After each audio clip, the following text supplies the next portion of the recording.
जयराम जी की दोस्तों, स्वागत है आपका वापस एक और नए वीडियो में। अभी हम DLW, अब इस समय BLW के नाम से जाना जाता है, वहाँ पर हैं। अभी सुबह सुबह के 7 बजे हैं और हम और हमारे मित्र बसंत भाई दोनों लोग चल रहे हैं चुनार के किले पे, जो कि मिर्ज़ापुर में स्थित है।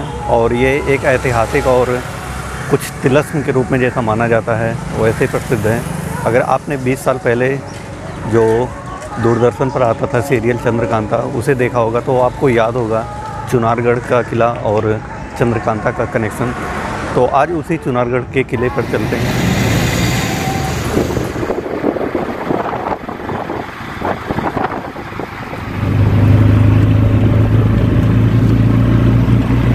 फाइनली DLW से करीब आधे घंटे के बाद हम लोग आ चुके हैं चुनार के किले पर। और ये चुनार का किला आप देख सकते हैं, पीछे मोटी मोटी दीवारें हैं। और अभी ये जो पीछे गेट दिखाई दे रहा है, इसके द्वारा अंदर चलते हैं। और ये एकदम आप देखेंगे तो गंगा नदी के एकदम किनारे पर है। हम आपको बैक कैमरे से और बेहतरीन तरीके से दिखाते हैं। ये गंगा जी का किनारा है और इसी से एकदम सटा हुआ ये चुनार का किला है हमारा, जो ऐतिहासिक और दंत कथाओं के अनुसार कुछ तिलिस्म से भरा हुआ है। तो अभी अंदर चलते हैं और फिर दिखाते हैं आपको। ये चुनार का किला एक पहाड़ी पर बना हुआ है और इसी के आसपास आप देख सकते हैं बहुत सारी पहाड़ियाँ दिखाई दे रही हैं। और ये बनारस से मात्र 30 किलोमीटर की दूरी पर है। ये सामने आपको मुख्य द्वार दिखाई दे रहा है चुनार के किले में जाने का। और अगर आप अपनी बाइक या कार से आते हैं तो आप साइड में पार्क कर सकते हैं, उसका कोई शुल्क नहीं है। और किले के अंदर घूमने का भी कोई शुल्क नहीं है। ये सुबह के 7 बजे से और शाम के 5 बजे तक खुला रहता है। आप इस बीच कभी भी आ सकते हैं और बिना टिकट के अभी इस समय तक कोई भी टिकट नहीं लग रहा है। और सामने की तरफ पुलिस बल का कैंप क्षेत्र है और इस साइड से हमें आगे चलना है और फिर हमें बाएं मुड़ जाना है, क्योंकि आगे का रास्ता जो है वो प्रतिबंधित है, उधर नहीं जाने की इजाज़त है। तो उस साइड में हम लोग नहीं चलेंगे। चुनार के किले को अगर आप मैप में देखेंगे, गूगल मैप में, तो आपको ये एक पाँव की आकृति का नज़र आएगा। और मान्यता ये है कि भगवान विष्णु जी ने वामन अवतार जब लिया था तो पहला पग उन्होंने यहीं पर रखा था और इसके बाद दूसरा पग उन्होंने स्वर्ग में रखा था और तीसरा पग राजा बलि के मस्तक पर रखा था। तो ये भी मान्यता है कि भगवान विष्णु जी जो वामन अवतार में यहाँ पर आए थे तो उन्होंने अपना पैर रखा था। और ये अगर आप गूगल मैप में देखेंगे तो अभी भी ये पूरा पैर की आकृति का आपको नज़र आएगा। और सामने है ये सेकंड गेट। और आई थिंक अगर मैं गलत नहीं हूँ तो यहाँ से ये जो आपको स्तंभ दिखाई दे रहा है, इसमें शायद सैनिक दोनों तरफ, एक इस साइड में और एक उस साइड में, यहाँ पर खड़े होकर और रखवाली करते थे, अगर हम गलत नहीं हैं तो।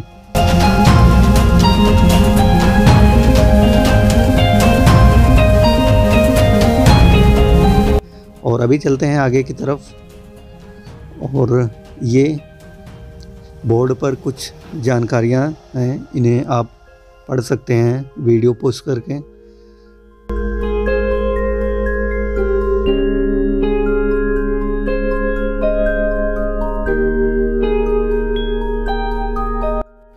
तो चलिए चलते हैं किले में अंदर की तरफ, और भी जो मिलता है वो आपको दिखाते हैं और इस किले का इतिहास भी आपको बताते हैं। इस किले को चंद्रकांता, चुनारगढ़ और चरणाद्रि के नाम से भी जाना जाता है। ये किला कैमूर की पहाड़ियों पर स्थित है। किले का इतिहास करीब 56 ईसा पूर्व का है, जब राजा विक्रमादित्य उज्जैन के शासक हुआ करते थे। फिर यह किला मुगलों के द्वारा शासन किया गया, सूरी और अवध के नवाब, और आखिरी में अंग्रेज़ों के हाथों में ये चला गया था। एक्चुअली में अभी तक हम ये सोच रहे थे कि ये जो चुनारगढ़ का किला है ये 20 साल पहले जो टीवी सीरियल दूरदर्शन पर आता था चंद्रकांता, ये उसी से संबंधित है। लेकिन ऐसा यहाँ आने के बाद पता चला बिल्कुल भी नहीं है। वो उपन्यास चंद्रकांता के आधार पर टीवी सीरियल बनाया गया था, जो 1888 ईस्वी में देवकीनंदन खत्री जी के द्वारा लिखा गया चंद्रकांता उपन्यास पर आधारित था और उसका यहाँ पर कोई भी संबंध नहीं है, वो सिर्फ लेखक के दिमाग की उपज थी। और यहाँ आने के बाद पता चला कि ऐसा बिल्कुल कुछ भी नहीं। हालांकि यहाँ से थोड़ी ही दूर पर नौगढ़ और विजयगढ़ का किला भी है और देवकीनंदन खत्री जी यहीं बनारस के रहने वाले थे, तो उन्होंने कुछ सोचकर इसे लिखा था। इस किले का निर्माण चुनार के पत्थर के द्वारा किया गया है। ये भूरे रंग का और बारीक दाने वाला सख्त बलुआ पत्थर होता है जो थोड़ा सा पालिश करने पर संगमरमर की तरह चमकने लगता है। और यही नहीं, यहाँ से काफ़ी दूर दूर तक बहुत सारे, जैसा कि सारनाथ में जो अशोक स्तंभ है, वहाँ की मूर्तियाँ हैं, बौद्ध विहार में, ये सभी इसी चुनार के पत्थर से ही बनाई गई हैं और अभी भी इस समय भी बनाई जा रही हैं। और यहाँ से आप गंगा जी का विहंगम दृश्य देख सकते हैं। और ये देखिए, ये जो मोटी मोटी दीवारें हैं, ये भी यहीं के चुनार के पत्थर से ही बनाए गए हैं। और अभी हम चलते हैं रानी सोनवा के मंडप की तरफ। जो आपको सामने दिखाई दे रहा है, ये रानी सोनवा का मंडप है। ये मंडप सोनवा रानी के स्वयंवर के लिए बनाया गया था, लेकिन जैसा कि मान्यता है कि सन 1333 ईस्वी में जो अलाउद्दीन थे, उन्होंने रानी सोनवा का अपहरण कर लिया था। अब कहानी में कितनी सच्चाई कितनी नहीं, ये तो इतिहास जाने। तो आप देख सकते हैं ये सोनवा रानी का मंडप, इसमें बहुत ही बेहतरीन नक्काशी की गई है और ये पूरा हिंदू शैली पर बना हुआ है। आप देख सकते हैं, बहुत ही बेहतरीन। अंदर जाने पर बहुत ही अच्छा लग रहा है और इसमें चारों तरफ से हवादार जो मंडप है वो एकदम हवादार बना है। और आप देख सकते हैं इसकी छत की डिज़ाइन।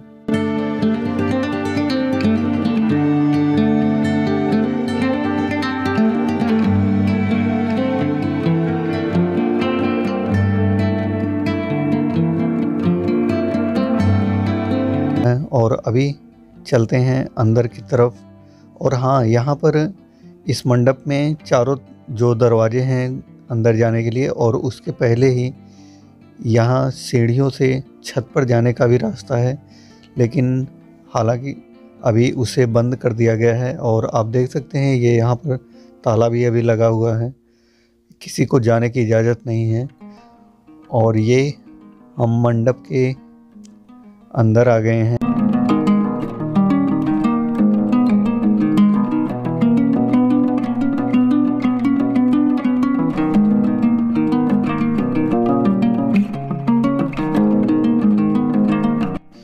और अभी हम मंडप से बाहर की तरफ चलते हैं और ये एक रास्ता और भी है जो छत पर ले जाता है, लेकिन अभी फ़िलहाल इसमें ताला लगा हुआ है। और ये मंडप पूरी तरीके से पूरा हवादार है। अंदर बहुत ही बेहतरीन और सुकून वाली ठंड थी, क्योंकि हवा चारों तरफ से आ रही थी। और ये आप देख सकते हैं, जो दरवाजे हैं, जो द्वार हैं, वो सभी सेम हैं, किसी में ज़रा सा भी, थोड़ा सा भी अंतर नहीं है, सभी एक साइज के हैं। और अभी चलते हैं किले के दूसरे भाग की तरफ। और ये जो रानी सोनवा का मंडप था, ये इस किले के 4 जो प्रमुख बिल्डिंग हैं उसमें से ये एक प्रमुख था, 3 और हैं। तो ये है एक, आई थिंक ये जेल की तरह दिखाई दे रहा है। आप देख सकते हैं ये पूरा स्ट्रक्चर जेल की तरह दिख रहा है। और यहाँ पर एक समाधि है जो बहुत ही प्राचीन है। इस किले पर शासन की बात करें तो शेरशाह सूरी और हेमू और उसके बाद आदिल शाह भी यहाँ पर शासन किया था। इसके अलावा यहाँ पर अकबर ने भी शासन किया था। और जिस द्वार से हम आए हैं उस द्वार को अकबर ने अपने शासनकाल के दौरान बनवाया था। और इसके अलावा औरंगजेब, जहांगीर, इन लोगों ने भी, और बाद में मराठा साम्राज्य ने भी यहाँ पर शासन किया था। और अंत में फिर अंग्रेज आ गए थे। तो उनकी तो बात ही अलग है। अंग्रेज़ों की बात करें तो वारेन हेस्टिंग्स जो थे उन्होंने 1773 से 1784 के बीच में यहाँ पर शरण लिया था। उन्हीं से बचने के लिए ऐसा माना जाता है, जो ये आप सुरंग देख रहे हैं इसी के द्वारा अंदर जो तहखाना है वहाँ पर जो इसके पहले के शासक थे उन्होंने खजाना वहाँ पर छुपा दिया था, और ये नीचे तहखाने में जाता है। और यहीं से कई और भी सुरंग हैं। यहाँ पर कुल मिलाकर करीब 3 सुरंग जो दिखाई दे रही हैं, जो ऐसे तहखाने के रूप में। एक ये वाला है और दूसरा सुरंग सामने की तरफ है। और ये जो आप देख रहे हैं ये वेंटिलेटर के लिए और रोशनी के लिए लगाया गया था। हालांकि इसे अब पूरी तरीके से ढक दिया गया है जाली लगाकर, और फिर लोहे की एक पत्ती लगाकर पूरी तरीके से ढक दिया गया है, जिससे कोई अंदर जा ना सके, या कुछ अंदर कुछ जो शरारती तत्व होते हैं वो कुछ सामान फेंक देते हैं, जैसे पानी की बोतल या चिप्स के पैकेट, वो भी फेंक देते हैं। तो ये देखिए आपको सामने 2 और दिखाई दे रहे हैं सुरंग, जो अंदर की तरफ जाते हैं, और इसे अब पूरी तरीके से बंद कर दिया गया है। सिर्फ हम देख सकते हैं, अंदर जा नहीं सकते हैं। ये देखिए ये दूसरा वाला है।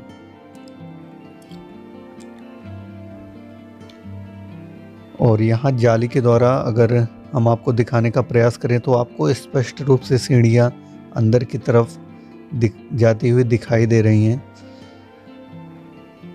अंदर क्या है क्या नहीं कुछ नहीं पता।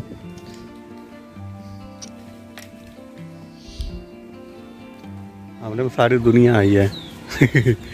तो अभी हम चलते हैं किले के दूसरे भाग की तरफ, और आपको दिखाते हैं वहाँ पर जो भी दिखाई देता है हम अपने कैमरे की नज़र से आपको। और ये अभी हम जहाँ पर थे ये सबसे ऊंचाई वाला स्थान था, और अब सामने की तरफ चलते हैं। तो अभी हम आ चुके हैं किले के दूसरे साइड में, और सामने माँ गंगा जी का विहंगम दृश्य दिखाई दे रहा है। यहाँ से गंगा नदी उत्तर वाहिनी हो जाती हैं।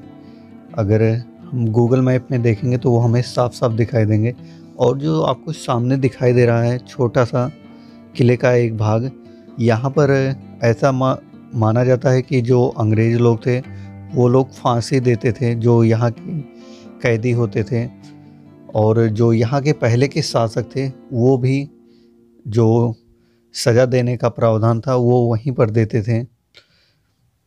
और अभी चलते हैं ये दूसरे साइड में, और यहाँ से आपको इस किले की जो मोटी मोटी और विहंगम दीवारें हैं वो आपको दिखाई दे रही हैं। और यहाँ पर आने पर एकदम शांत माहौल है। हालांकि हवा का रुख थोड़ा ज़्यादा तेज़ है तो कुछ अलग तरीके का फीलिंग आ रहा है। और यहाँ से अब हमें आगे जाने की इजाज़त नहीं है, यहाँ पर अनुमति नहीं है और आगे जाने का, तो यहाँ से वापस चलते हैं।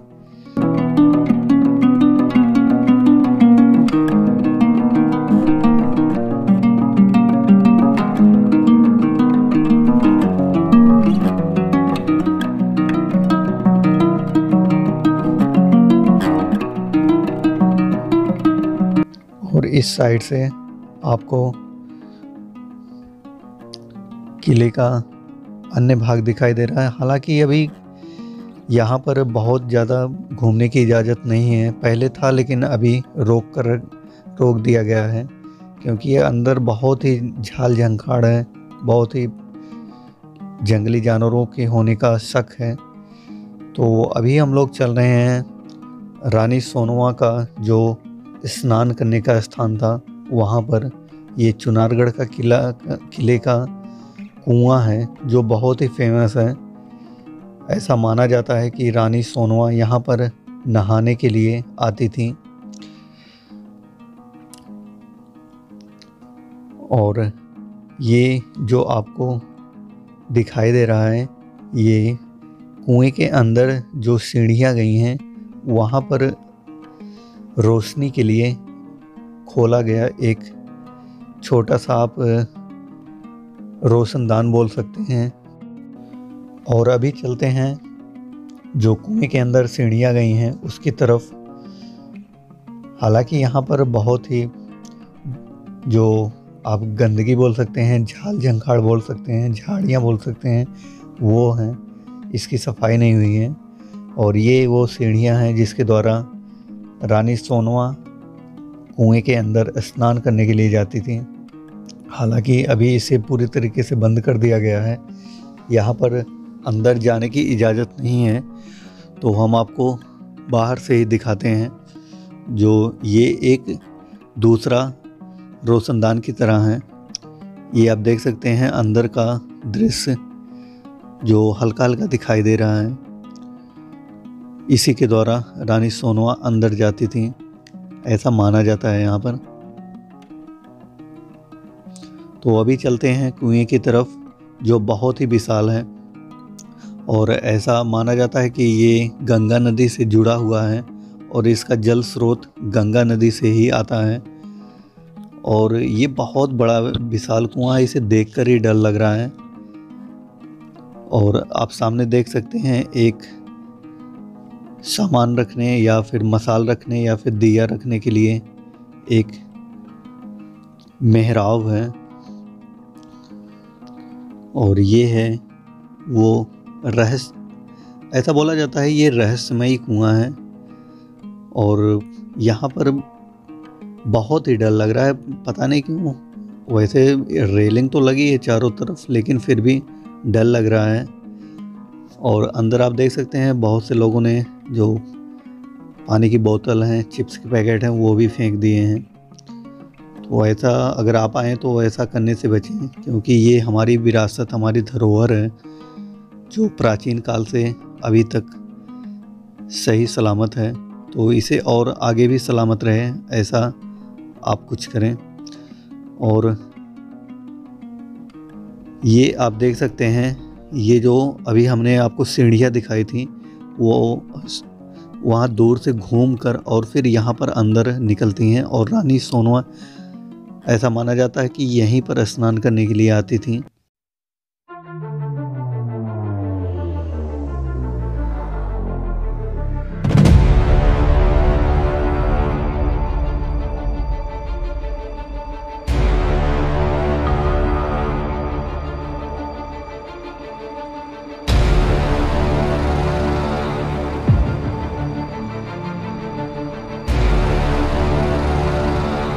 अभी हम चुनारगढ़ के इस कुएं के पास हैं जो बहुत ही रहस्यमयी माना जाता है।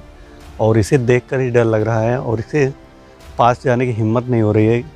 जो हमने चंद्रकांता सीरियल में तिलिस्म का देखा और सुना था तो वो पूरा सच लग रहा है। और इतना भयानक, इतना भयंकर कुआं है। और इसका एक रास्ता आगे पता नहीं कहाँ जाता है, गंगा जी में जाता है, कहाँ जाता है ये नहीं मालूम। लेकिन भाई साहब यहाँ पर बहुत ही डर लग रहा है। जो तिलिस्म वाला चंद्रकांता में दिखाया गया था तो वो आई थिंक यहाँ पर सच साबित हो रहा है। और जो भी आ रहा है, हम ही नहीं, जो भी आ रहा है वो यहाँ से डर कर और तुरंत ही भाग जा रहा है, क्योंकि उसे डर है कि कहीं, वैसे चारों तरफ इसके बाउंड्री बनी है लेकिन फिर भी पता नहीं क्यों देखकर डर लग रहा है, बहुत ही भयानक लग रहा है। तो हम भी यहाँ से चलते हैं आगे और जो कुछ भी मिलता है आपको भी दिखाते हैं।